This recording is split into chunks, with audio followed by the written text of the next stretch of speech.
Revelation 6 explains why believers suffer and how Christ still rules even during suffering. The first Christians lived through many disasters, such as persecution, famine, earthquakes, war, and the fall of Jerusalem. They believed that Christ was already king, but they also had to live in a world full of pain. Revelation answers this question. Why do God's people suffer if Christ is already reigning?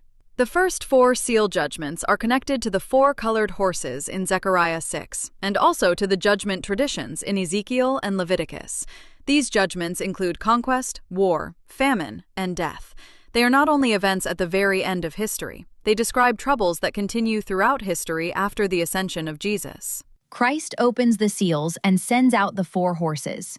This means that even disasters and suffering are not outside his rule.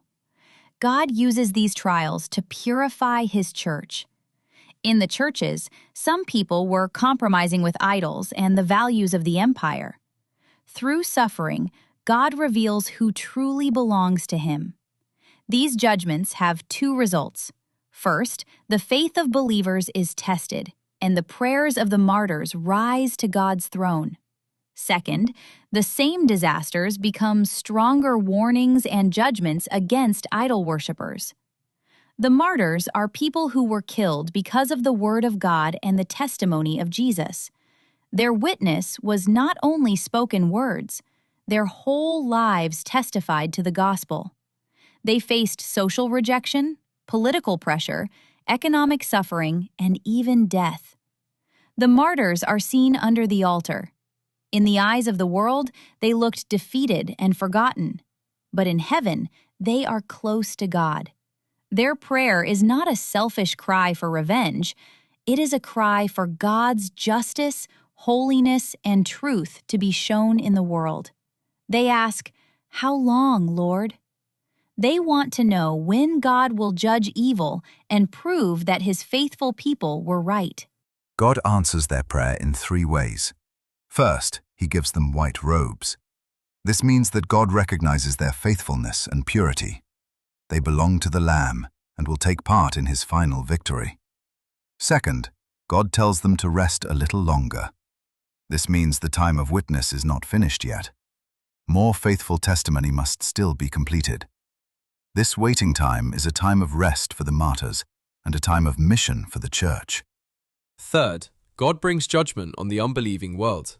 The great earthquake, the darkened sun, the falling stars, and the shaking mountains are strong Old Testament images of God's final judgment. They show that idolatry damages not only human society, but also the order of creation. God's judgment comes upon all idol worshippers, kings, rulers, generals, rich people, powerful people, slaves, and free people. No human power can stand before the wrath of the Lamb. Those who trusted in power, wealth, and status finally hide in fear. They cry out, "Who can stand?" Revelation 7 answers this question.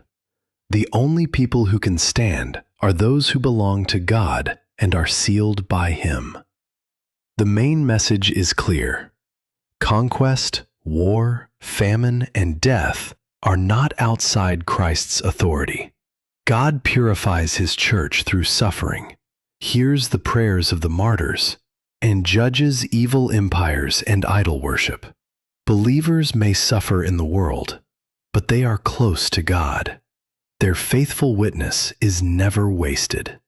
The day of judgment will surely come, and only those who belong to God can stand before the Lamb.